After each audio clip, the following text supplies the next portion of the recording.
There you go. That's how More you beat 'em. popular than TSM. No wonder Immortals has so many fans. We are in a champs league, of course. FlyQuest on the blue side, banning away that Galio from Bjergsen. And yeah, TSM, no dummies. They banned out Zach. Yeah, Zach makes a lot of sense. I'm interested to see kind of the priority on Cho'Gath and Maokai. Those are two to me that, I mean, Maokai I think is universally accepted as a really top tier pick. Cho'Gath, it seems like some teams have a lot of priority on it. Others are willing to let it fall completely through pick and ban. So I think there is still some divergence in what teams are prioritizing on the new patch, and it's kind of time to find out what TSM's thoughts on that are. Absolutely agree. It's interesting to see as well. Most teams seem to put Cho'Gath more as a top laner than a jungler. They kind of prefer that situation for him, that lane for him, which is not what I thought is the better matchup, but it's what the pro teams are doing, and they've all kind of independently come to that conclusion. So the final bans come through, Rumble Tlee off the table, and Thresh the first pick here for elimination. And I mean, while it is more successful in the jungle as far as solo queue goes, Snowday Bard, there you go. Hey, they can lock it in. It's a good pick. We'll see if it actually happens. But either way, I mean, one of the problems with Cho'Gath in the jungle in pro play is it doesn't have a lot of ganking pressure. Yeah. That's Maokai not quite as cool as the Snowday Bard. No, there is still a festive Maokai spin. Spen's gonna keep it going. These are like the level of cheers we got when they were picking Teemo top. Yeah, like, exactly. This is getting pretty excited. The cheers go. I've never seen a crowd this excited for a cosplay too. No, You know, like that's pretty awesome. So hey, shout out once again to you. I'm gonna wait to see what they want to pick up. And again, Bard is not a bad pick here. They really could give it to Biofrost. They're gonna go to Varus. Groans from the audience. Moon's back on. Now, setting expectations. I am, what was the phrase? Pretty confident, virtually certain. Pretty much guaranteed. Yeah, pretty much guaranteed. FlyQuest are not going to lock in Bard here. They've already got support.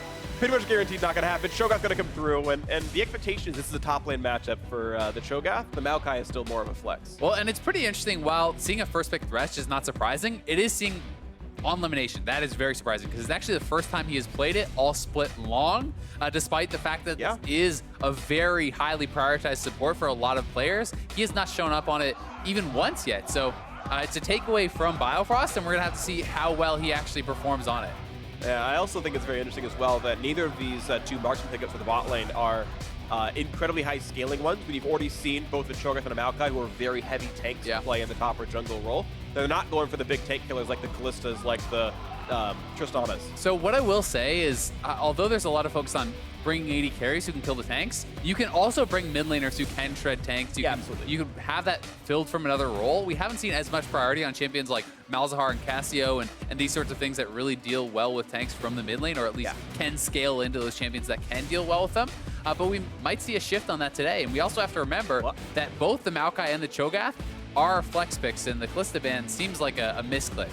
Yeah, you can see like Turtle and ThinkCard laughing like, you know we picked Jen already, right? I think it's simply a misclick there from TSM. So one wasted ban, but should not be the end of the world for them. Yeah, it doesn't seem like they're telling any refs to remake champ select or anything, so they're probably going to keep on going with their lives. I'm kind of looking back and making sure, but... And there is always a very slight chance that it's one of those things where you're saying, okay, we actually think in our pick ban strategy it's better to leave it open, but I generally disagree with that almost all the time because there's always a champion that you will never pick that there is a small chance that they may. Yeah, absolutely. And then that's always going to be a worthwhile ban to go for. But despite that, we still don't know if these are jungle or top lane tanks. People are going to kind of have to pick a bin around that. Yeah, we'll see. For the most part, it's been a very tank-heavy jungle meta game. The only really exceptions have been Elise in primary play. We've seen occasionally Rumbles and whatnot, but still waiting to see what actually comes through. One final ban for FlyQuest, then TSM gets first dibs in the second phase of picks. I mean, we do have to mention, though, there also has been things like Kayn. There has been, you know, a fair bit of diversity, I would say, like more than I think people actually expected to see. You know, Elise is very highly prioritized. Kayn has been up there. There has been still some Lee Sin. There has been, you know, Kha'Zix. Like, it's not just tanks in the jungle. And as you mentioned, high damage mid laner certainly available. Cassidy getting the first pick for TSM. Victor is a pretty likely follow for high. Corki's up there as well. Worth noting, by the way, I learned this recently, Adaptive Helm does work against Corki auto attacks. So if that's not obvious from the tooltip, it does mean that your tanks can pretty easily itemize against him. And just take 20%, well in this patch, 50% damage reduction at all times against him. But it will be standard mages here, the Cassidy versus Victor. And Cassio, I think, is a very strong pick as far as having someone to deal with that front line, especially when you could see another tanky top laner. On FlyQuest, I mean, we see We see it come in as a Jarvan, but Moon is one of the few junglers who actually has played some Jarvan jungle, so it's not guaranteed to be J4 top, whereas you would normally kind of expect that. So this could still be flexed around depending on what the matchups are for top and jungle. And with Gnar coming out, we'll see what they think is the better matchup.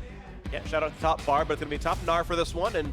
And you're right, it is still a bit remaining to be seen which matchup it's going to be. We know it's Gnar top Maokai jungle. TSM's lineup is really secured, but you're right. Until the end, it's going to be a flexible situation for FlyQuest. So wait till the time ticks down. At 20 seconds, you have to stop switching back and forth. So at that timer, we'll know. TSM for funsies, swapping back and forth anyway. I mean, I'm expecting it to be J4 top. I actually do think that J4 top is a better matchup into the Gnar, but it just depends what style of game you're actually trying to play. And as you've said, we've seen in the LCS, people are prioritizing Cho'Gath top more than they would in a solo queue setting. Yeah, you're right. So much to kind of both of our chagrins, it's Cho'Gath top and Jarvan in the jungle. It's what they've come in for. As you mentioned very early on in Champ Select, Cho'Gath is not the most insane gank assister or ganker because his stuff is unreliable. He has long cast animations, but they want the more reliable ganking of Jarvan the fourth in that jungle role. FlyQuest for certain, it is Cho'Gath top, the Jarvan in the jungle. Pick ban timer has run out. Coaches shake hands, and we will see just who can come up with this win. FlyQuest technically in the playoff running, though virtually guaranteed they won't make it because they need a minor miracle to make it happen.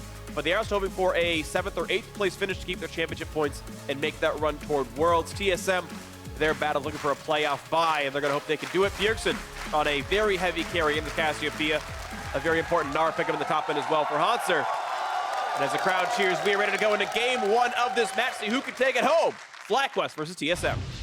And TSM is going to have to remember how aggressive Moon has been with his pathing on Jarvan. We've seen a lot of level 2 ganks that, people kind of call them cheesy, whatever you want to call them, but these, especially targeting towards the mid lane. And with Bjergsen on Cassio, there is a chance that they could actually go towards the mid lane early on with one of these level 2 ganks and try to put on some of that pressure. Maokai is certainly not someone that you're expecting to match that gank or to look for a gank at level 2. So we'll see if Moon is going to go for any aggressive plays like that. And it's also worth noting that Lemon went with Bond of Stone, which I think is pretty atypical for Thresh. Most people do go Courage of the Colossus, and especially when he is playing with a comp like this that is not super auto-attack heavy.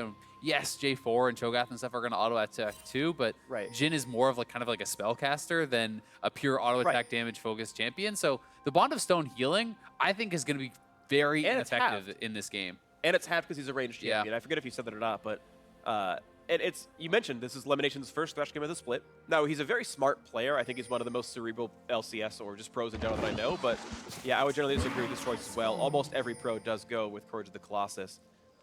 Remains to be seen what actually comes out of this game, though. As Sven going to be able to solo his blue if he wants to. TSM might find themselves a fight, and they're going to have a lot of damage on Wild Turtle here. And they kill the ward off as well, which is nice. Yeah, nicely done for TSM there. And I do think just even as far as the 2v2 goes, there is some pressure, on Lemon. On this Thresh, he's playing against the Tahm Kench. That is a fairly difficult matchup, I think, for the Thresh. You have to be pretty creative with how you're using your hooks and your plays to actually try to set this up and be able to have some effectiveness in this lane. And the fact that they are both playing Bond of Stone, but one of them is a melee champion, the other is ranged, already means that Biofrost is getting a lot more out of this mastery. Yep, totally the case here in this one. We'll see what comes through on the rest. Worth noting statistically, as far as Soul is concerned, Ancient Coin is slightly better than Relic Shield on Thresh. It's very comfortable, though. I think it's really up to a decision. But Coin is actually not unheard of on Thresh. We saw in the Challenger Finals, Mad Life was running Coin Taric, for example, and I think more and more tank supports will realize the gold income is valuable. A cool start for Gnar also, I think, pretty interesting. It's a pretty safe laning phase, so he gets to stack up the gold for free. Yeah, and I mean, if you're essentially saying, I'm not going to be pressured, and I'm not actually going to really be able to pressure him, then Cull makes so much sense, right? You don't actually need the Doran's Blade for the extra combat stats, and generally speaking, Cho'Gath does have a very sustained heavy lane thanks to his passive, all the health he gets back for all the minions dying around him. And Moon going to be warded out. Nice early ward there actually by Bjergsen. So they were putting down a very early ward. If you look at the timing on that, it's already getting close to expiring. So Bjergsen was playing around the fact that Moon has done these level 2 ganks, and I think that's very smart and speaks to the level of research that they've kind of done on this team. Absolutely the case. Well, it gives a bit of safety to the bot lane of FlyQuest, but meanwhile TSM in a kind of a similar boat. The fact that there is no secured Scuttlecraft topside means maybe balls will be gankable a bit later on to this one. You spoke to combat stats on Cole. Yeah, health is certainly a relevant stat if you are going to get ganked. Again, seems unlikely if he's facing a Cho'Gath.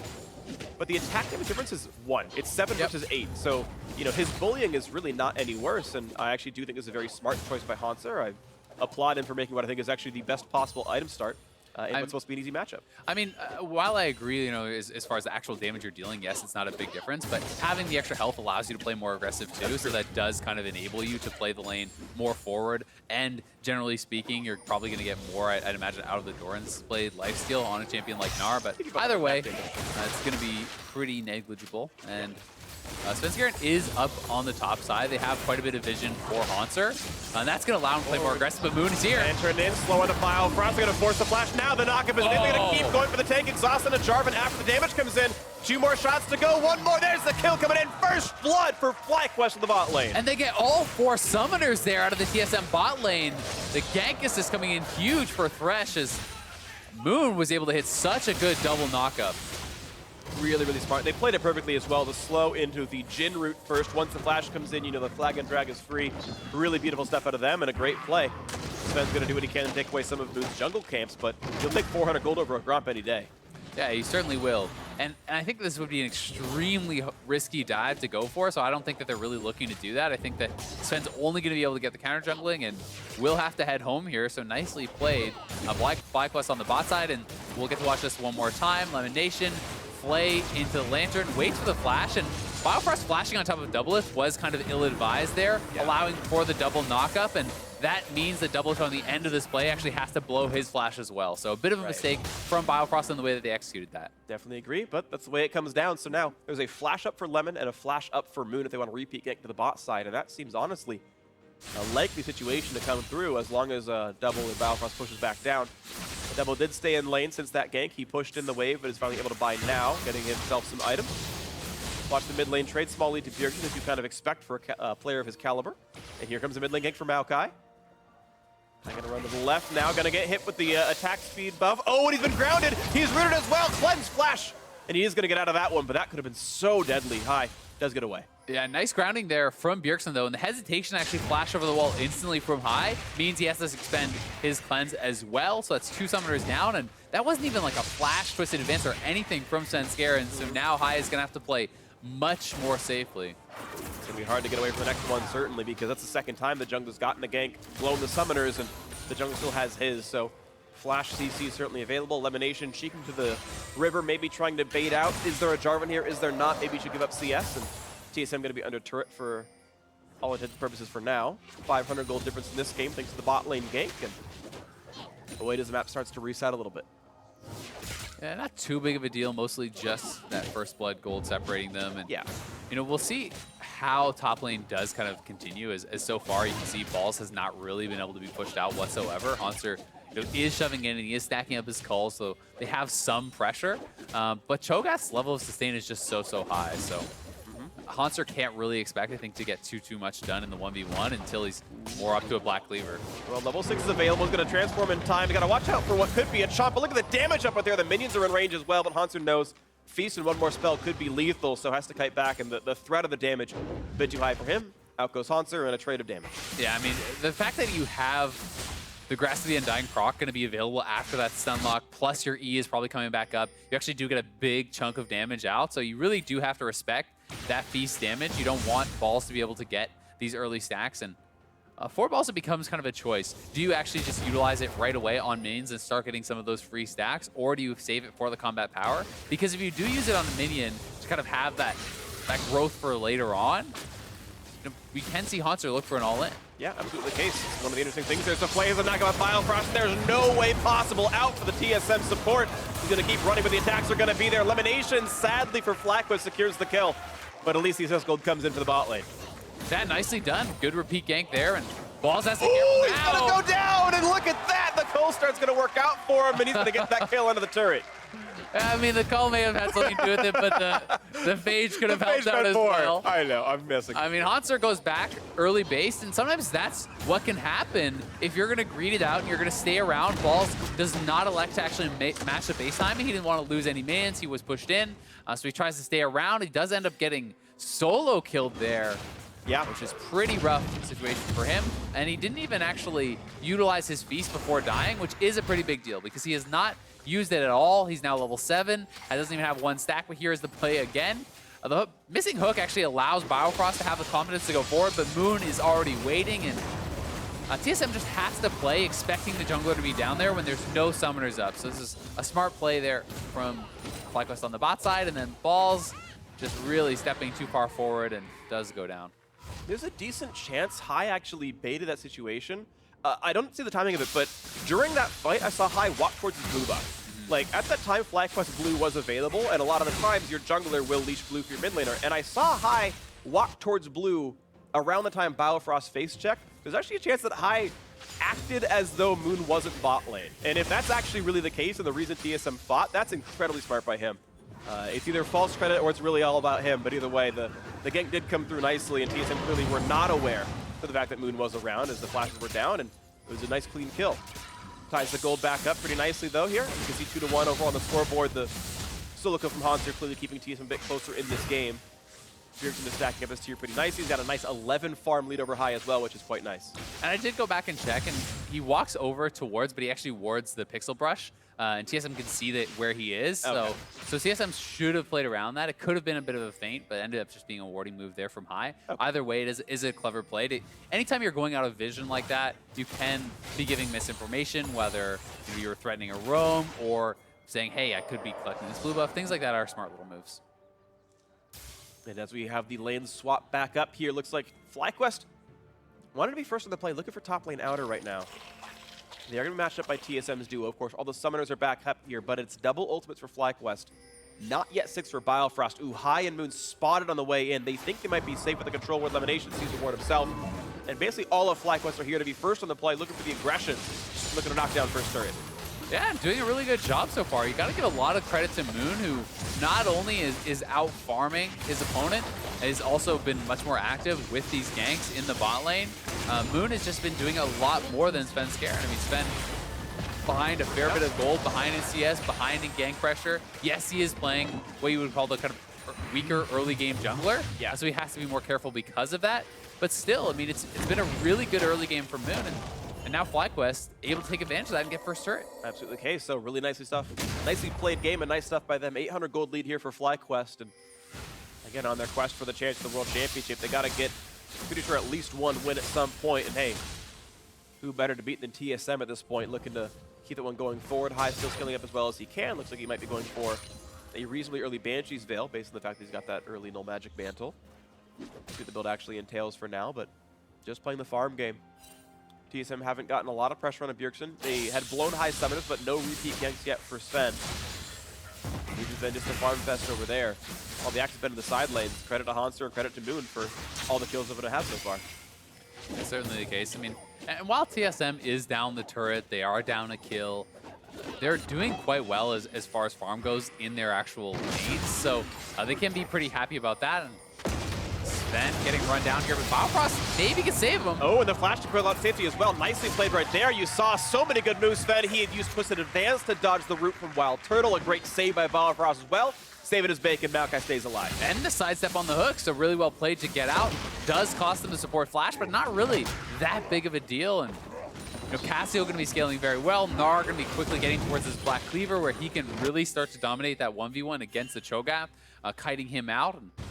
And Doublelift still staying pretty well up there in farm. So yep. TSM is scaling up, and if they start getting kills, I mean, I always kind of favor the team who is down slightly in gold or around even in gold if they are down in kills too, because there's more stuff to kind of pick up on the map, right? It's like they have not taken a turret and they're almost even. They are down a kill and they're almost even. And that kind of being in that situation means that when you do win fights, there's more generally to get on the map. Like you can start knocking down turrets, you can start picking up that global gold. And if a team is up in kills and up in turrets and still not able to kind of push that advantage, that usually speaks poorly about their chances in the game too. Right, it's what it comes down to. I mean, comps have different timers on them. There's better early game, you could argue, from the Jarvan, as you mentioned before. The Thresh, Jay cleared very well for themselves, but if that dries up, then what's left is TSM scaling with the Maokai jungle, who's going to be insanely hard to deal with later on in the game, and Biofrost might save absolutely everyone, but that's Tahm Kench. See what the next move is as Sven and Bio look down to the bot side of the map. They've once again found a Thresh and a Jhin to fight up against. And as Doublelift comes down, I mean, they've seen Jarvan now. They could actually look to go for some sort of engage if they wanted to utilize the Tahm Kench ultimate. You can ult in the Maokai or the Gnar, and even if they don't do that now, then it's certainly an engage you can look for later. Wait till Haunter is in Mega Gnar, then you ult him in with Biofrost to set up one of these flanks. Same thing you can kind of pull off with Svenskeren. If you can actually ult the Maokai behind the other team, it sets up for a very easy ultimate and flanking play, which can be very, very powerful. So for me, I'm kind of looking for FlyQuest to try to set something up earlier on to try to push an advantage, because I do feel like they kind of get outscaled here. I feel like Varus is more useful in teamfights later on. I feel like Cassio probably stronger than the Victor if you're talking really later in the game. And the Maokai certainly, I think, outscales as well. And now they are looking for that ultimate. Look for elimination, not quite going to find that. The flash is not going to be in range. Moby Boots too fast for him. Hook's going to miss as well. Now Bjergsen, about to be 1v2, might have to flash away, does do so. It's going to be safe for now. Quick chop for Biofrost, out they go. A nice attempt by TSM, but foiled very well by FlyQuest, and now they're down Bjergsen's flash. Yeah, down 2 flashes, in fact, as Sven had the flash to get out there as well. So nicely handled by FlyQuest, absorbing that gank, getting a couple summoner spells, and staying alive. Certainly does give them a bit of an advantage, but Haunter's still going to be pushing up here on the top side, and is slowly going to be working away on this turret. They're not getting too much damage down yet, but you would expect with Black Cleaver finish that he can start to kind of push more of an advantage and hopefully get up to that turret and start getting some damage down. They're both hiding away from each other. I think neither really know what's going on. They're going to jump right in elimination. They're going to find that Thresh, and now he's going to try to walk away from this. Box is on. Flashing away. Meanwhile, Bjergsen caught in the cataclysm, goes down to Moon. The gank comes in. Do they have the damage out to kill off Victor? Though they're trying. Sven just wailing away on him. Hook comes in. Finally, the kill comes off to High. And now Moon Force from the chase is on. Haunter's going to land the boomerang. And he's going to look for number 3 on elimination. The chase is in. He's going to get shot. Critical kill in for Haunter. Staying alive. He won't go down. Looking for the 4th double. It takes it away from him now. Wild Turtle left alone, and he's got nowhere to go. An ace for TSM. Full house. Haunter's over double lifts. And then Cloud Drake to top it. The 5-for-1 for TSM. They're going to get a dragon as well. Might even be able to push mid here. And Ball's TP'd in, but his Feast was actually down from using it on a minion, so he could not clean up Haunter. And the fight falls completely apart. Haunter is going to be massive now. 2 levels up, and here is the play again. FlyQuest going for the engage here onto Bjergsen, but Bjergsen doing a pretty good job actually self-healing, and then Svenskeren coming in with the ultimate from Maokai, getting High very low. Biofrost, nice grab there, pulling Doublelift out of harm, and then Haunter just so strong at this point, able to fly in, and he should have been able to get taken down by Balls, but the Feast was not available, so he's able to get his transform off, lands the stun combo, and they clean up even more kills. Really nice stuff right there, and you saw Haunter actually walk back over to push the mid-lane wave afterwards. Chase came through pretty nicely, and TSM just ever watchful what's going on, and really nice stuff by them. 2,000 gold lead now, and we kind of said there might have been a ticking clock of the team getting outscaled, and TSM now with the gold lead at 16 minutes. And it's right into that. It's honestly so hard to see how Balls kind of gets involved in this game at this point when you're closing in on a Frozen Mallet, you're already on Black Cleaver. They're looking to make a play here on Doublelift, and Biofrost's going to need to keep safe. Nice jump, gets them away from it. Now a big shield and a big stun going to come on to him. They're going to get that kill picked up. Can Biofrost, or sorry, Doublelift stay safe to try. Yeah, here comes Cassiopeia. The hook is in there to knock him down, and a killing spree for Doublelift, taking him out. Malcolm not quite going to find any champions to kill, but still nice pickups there. TSM managing to get up the 1-for-1 on what was a great otherwise die by Flash. And Haunter's going to get the mid lane turret, which has been chunked low. He already rotated down, has the red buff, so we'll be able to pick that up. And I mean, this guy is going to be on 2 items very soon. Balls is not yet on 1 item. And Cho'Gath is going to struggle so hard against this fed Gnar who can kite him out. Here's the play once more. Doublelift running back to Biofrost, and Biofrost intelligently standing behind him, hoping to not get hit by the same CC. As long as he keeps his carry here safe, they know that they have a chance to look for the fight, as Bjergsen is already roaming down, has the Cloud Dragon, gets there pretty quickly, and they are able to turn it back for that 1-for-1 trade. Yeah, and there we go. That's some nice stuff coming out of TSM, making it happen just a little bit. I want to point out, I think part of the reason Biofrost died was the bug fix from 7.15 isn't in yet, where Thresh still has a stun on the back end of Flay, kind of unintentionally. It's why his win rate went so up when he became the #1 support. So I think he might have actually gotten his thick skin off if we were playing on 7.15. And maybe that was going to be enough help to have him live. Unsure, but I like pointing out changes when they actually would have made a difference in the game. Yeah, I think it's interesting. Certainly possible.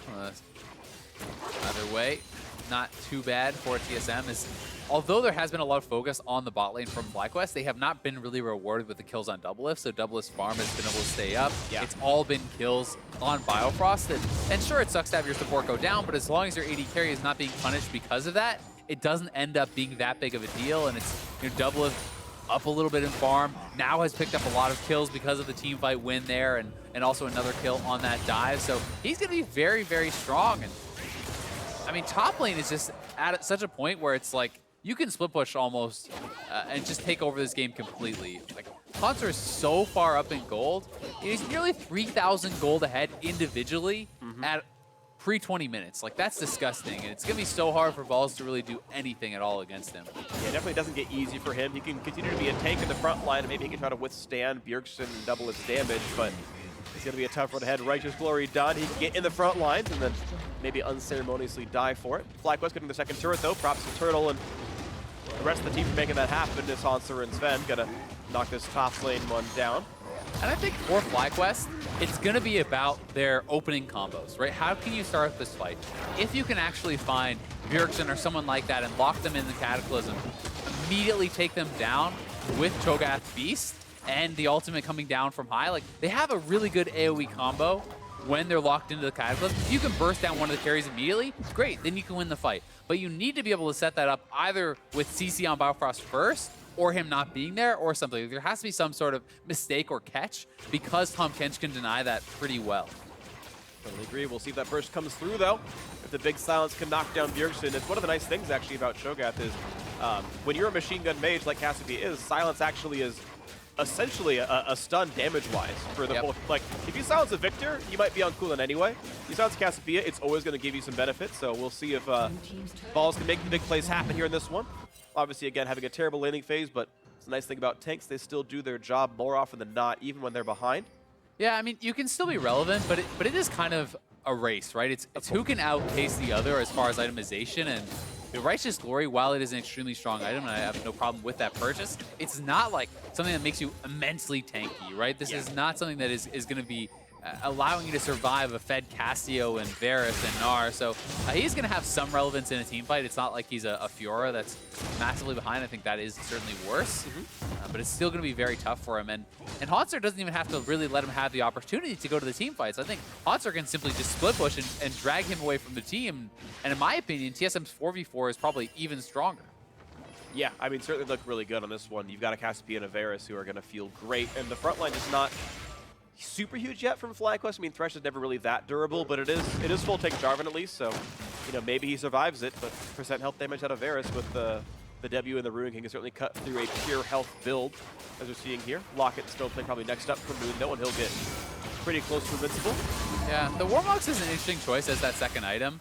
And while that is certainly useful, like, I always feel like if you can't get in and out of the fights and actually utilize the passive, then it's not super great. And often for junglers like J4, it is a one-way trip. We'll see if he can actually prove me wrong and try to dodge in and out of these fights to be able to pull that off, though. He's also not yet at 3,000 max health, so the passive doesn't even turn on. Goes on at 2750. Oh, you're right. It was 3K. It made 2750. That's a good point. I don't so play as many he should be able to actually have that active, and he does. So that is certainly nice to have that passive, but it's just, if you are doing a one-way trip as a tank, then other items are more effective. If you can get out of the fight and regen, then rejoin the fight, Warmogs is great. But if you're just diving in and then fighting till you die, Randuin's is better, Stoneplate is better, Spirit Vestige is better. All these items have much more oomph in the heads-up fight. Jhin ults, and gonna kill a minion wave. Part of minion wave. All right, nice try.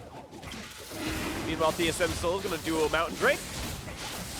No contest on them, and it's been a bit more slow going of the game, I would say, for the last 5 minutes or so, which I feel like is just TSM's benefit as they continue to scale up, as Haunter continues to be a gigantic split push threat, as the Knight's Vow is getting built up right now for Svenskarn with the Kindle Dem and the Cloth Armor, so it's going to make Bjergsen even harder to kill. I assume he'll bind there. I think it's a better choice. And, I mean, it feels like TSM have all the tools they need. Yeah, I really do feel like the pressure is on FlyQuest to be able to make a play. Like, they're the ones who want to try to force it, and they're certainly not out of it by any means just yet, but they are going to need to find one of these really good plays, because a straight-up 5v5 is going to be exceptionally hard to win against TSM unless TSM all groups up and all gets hit by your AoE. So that's really what it's about. TSM just has more ways to win the game because straight up 5v5 they should win, split push they should win. Really how they lose is getting caught out, and that means the game is a lot about vision. Yep. How well can TSM control vision? How well can they anticipate their opponent's moves and spot them out early? And to FlyQuest credit, I think their vision at this exact moment is slightly better. They've got several pretty good deep wards in that TSM northern jungle right now, and TSM don't have great wards to save for themselves. So maybe that pick comes through. They're trying right now on Biofrost. He eats up Sven, gets away, but that's flash down for Tom Kedge. And that is Ignite for Flash, so that's something at least picked up. Maybe they can try again later. Yeah, definitely not bad. Haunter pushing heavily on the bot side, though, with this Rift Herald that was dropped and maybe able to clean up another turret. Plus, TSM is going to shove up mid here. They are grouped up as a 4-man squad now, so can't get picked off, and another turret will fall to the split push. Yep, the 4v4, as you mentioned, was safe enough for TSM. They get bot lane 2-2. It's now 4-2 in turrets. They're still up those 2 Drakes. They're still up now almost 5,000 gold here, and TSM certainly playing a great mid game out of this one. We'll see what comes next. And now trying to establish vision. You see the 3 pink wards go down around Baron. They know that one of the ways FlyQuest could actually win a fight is getting vision around Baron, setting up this sort of pick, baiting TSM in. So if they can control mid lane, continuously shove that up, and then have their wards around Baron, that denies the opportunity from FlyQuest to actually set up these sorts of plays. We'll see if the setup comes through, though. FlyQuest still have to try to find a way to fight back from this game. You know, no LCS team just rolls over and dies, so we'll see if this team, led by High, one of North America's all-time great shot callers, can make something happen. But look at this TSM. Gonna go for this duo Baron, and there's no real glimpse of knowing this. And in fact, oh, the Scryer's Bloom missed slightly. Now they can see what's going on. Moon's gonna show up, Sven's out. Yeah, they do back off, but will FlyQuest look for a fight? Don't think they can. Heals the damage back up with Sat Magic, he's fine. And it's a good try, right, from TSM. You may as well go for an opportunity like that. They utilize the Blast Cone, so no big cost, and Moon does get some out. Sven can be going down here, though. A lot of damage on him, going to chomp on to 3 for the Cataclysm. Can Moon stay alive? A big ulti out of Bjergsen. He gets 1 kill picked off. Here goes Balls to the backside. Gets the knockup. Exhaust out of the Cho'Gath, though. Look at the shots come in. Looking for Biofrost. Turtle gets 1. They found a second. 2 of the tanks are gone, and now it's a 4v3 on the map. Nice little engage there from FlyQuest. I mean, TSM grouped up, and the E was actually utilized on their tank, so Doublelift and Bjergsen, everyone gets caught into that Cataclysm. It gave FlyQuest a way into the fight. They're able to actually get some kills. We'll be able to get this turret here, too. As mid comes in, mid lane turret is going to fall down. Hunter back and forth. Not rooted just yet. Still looking for that damage to the side. Not going to get stunned yet either. Mega Gnar's available, but still don't really want to fight that battle just yet. Teams will back off, but still a win there for FlyQuest. Nicely done by them. And Sven Skaren, we kind of talked about, they have to make some sort of mistake. They have to get picked off. And Sven kept pushing forward here, kind of walking up, does get hooked actually twice in a row. Now the whole team comes forward. That's a Cataclysm on everyone. So that is exactly the kind of thing that they needed. High is able to utilize that ultimate to actually layer that down, get a lot of damage down. Then Balls comes in. He can go right over the wall, pick up a couple quick kills there. So definitely TSM needs to be cognizant of the AoE damage coming into FlyQuest, the groupings that can happen there. But it was a nice engage from Moon. And the follow-up there from High and Wild Turtle. And it's a gigantic health build out of Balls as well here in this one. His ulti actually going to be doing upwards of 700 damage on champions. That's not Stone Plate. That's just simply having a Warmogs and being Cho'Gath. So at 710 right now, the listed damage in the tooltip. 2 champions. That's definitely meaningful. That's a good, more than a third of Doublelift's health bar, a third of Bjergsen's health bar. And again, that silence certainly is valuable as well. And it also can be pretty impactful on tanks. People think of the flash feast on carries and stuff, but Vorpal Spikes actually gets percentage health damage for every stack that you have. So it's actually dealing a lot of damage already. With the amount of stacks that he has, it's 7.5% plus base damage on that. Like, you can actually chunk out a tank pretty quickly, and if Monster gets chunked pretty low, you can utilize the Feast on him to try to burst down the front line and maybe give yourselves a chance at winning kind of front-to-back battle. So we'll see if it comes through on this one. TSM right now want the mid lane, though. 4,000 gold up, and they're going to look at mid lane tier 2. They know the threat of Baron is there, and Doublelift cannot stay to hit this one. So the attempted stop Balls. Elimination going to hold the front line. They're going to find Biofrost. Hook's going to miss, though, crucially. That could have been a pick. And you're going to It's going to be huge. It's going to be a lot of roots right there. They have disengaged Baron, though. A lot of damage. They're going to knock down one. Thresh is gone. Han's waiting around the wings. Not going to find it just yet. Biofrost spits Sven right back out. A 1 for 0, and the Baron bait does not pay off for FlyQuest. And TSM has mid lane control. They can just shove that up. If FlyQuest goes back to mid lane, then TSM goes to the Baron, and they can utilize this, just run back and forth because they control the vision around the Baron right now. And High trying to move forward, but he has to be careful. Almost gets tagged by double. If he went backwards instead of to the side, that would have been a route into most likely a cleanse being down. So not the end of the world, but still could have mattered. Side lane's also pushing for opposite teams, so TSM has their bot lane pushing, but FlyQuest had the top lane shoving, so teams looking to go grab up those waves, and we'll see what the next move is, as the waves are now working against FlyQuest, because TSM has fixed that top lane wave, the bot lane's still pushing for them, and Dragon Peak started up here by Haunter. Bit of a slow tongue lash for Biofrost. Sven is in position to flank here on Turtle. Looking for the play. Can they find the frontliner? Ball's at about 1,400. The frontline is there. Look at the burst damage. Oh, that combo! Huge Megadar and a Haunter, a double kill already. The third coming through. Bjergsen mopping up the kills thanks to his top laner. Beautiful engage out of TSM. The Drake is free, and Baron's next up. Sven Skaren with the flank, and Haunter finds a beautiful Meganar there onto a lot of members of FlyQuest, and they could go straight for this Baron. We'll see if Moon wants to try to go for that desperation steal. I mean, they're in pretty dire situations, so I wouldn't blame him, but I don't even think he can get in. Oh, he's grounded. There's no way out for him. Look at the damage coming out, and yep, 4v1 easily. Baron does not reset, and no chance to stop it out. Red team picks up Baron Nashor, TSM of 8,500. Smart take there from TSM, turning, killing off Moon, denying any chance of a steal, and they are in full control now. This is a very stacked TSM team. All their carries have so much gold, have all the kills, and here's the play once again. FlyQuest trying to force their way into the Dragon, looking for a fight, but Sven Skaren already there on the side. High steps forward, he's gonna get caught out, and then look at Haunter, hits 4 with that ultimate. Such a nice combo right into Bjergsen's petrifying gaze. A really, really, really nice AoE combo there from TSM, and they're able to grab the Baron off that as well. Really beautiful step out of them. That was absolutely marvelous. And now TSM off the reset. Maybe he can close the game with this Baron buff. Of course, there's still a lot of base to go. They've only killed 4 turrets, but the fact that all their kills are on their top, mid, and AD carry, like all their damage dealers, is so nice for TSM as well. I mean, all of these guys are very, very strong. They're on 3-4 items. So there's so many threats now from TSM, it becomes even harder for FlyQuest. Even if you catch Doublelift and take him down, you don't necessarily win the fight anymore if you spend too much to kill him, because Bjergsen and Haunter are so strong. So they really do need a fantastic engage. But then even after that, they could be hard-pressed to win the 5v4 if they've expended all their ultimates. Yeah, a lot of difficulty really here. I feel like Haunter can 1v1 any single player on FlyQuest. So you're right, killing Doublelift not going to mean that much just yet. Waiting to see what comes through into this one. Elimination looking for the cheeky hook over the wall, but look at that. You can see TSM hugging the top side to play around that. Dunk comes in. They're going to find Biofrost and a little bit of double as well. Flash gets into safety. Malco going to catch a couple giant roots out of 3 of them, and I can find just... And the turrets are falling on the top and bottom side. Bjergsen knocks down a turret top. The inhibitor turret's already gone on the bot side, so all the 3-man squad in the middle has to do is just survive. They just have to wait. And FlyQuest is crumbling as they cannot match these solo laners. Haunter's already going to be taking down this turret, and he can threaten a flank, so the base is going to start to crumble. FlyQuest pretty much needs to find a miracle engage. And there it is. Inhibitor down to the bot lane. Top was already pressured as well. It's now 7 turrets. It was 4, like literally a minute ago right now, and TSM have knocked down 3 already.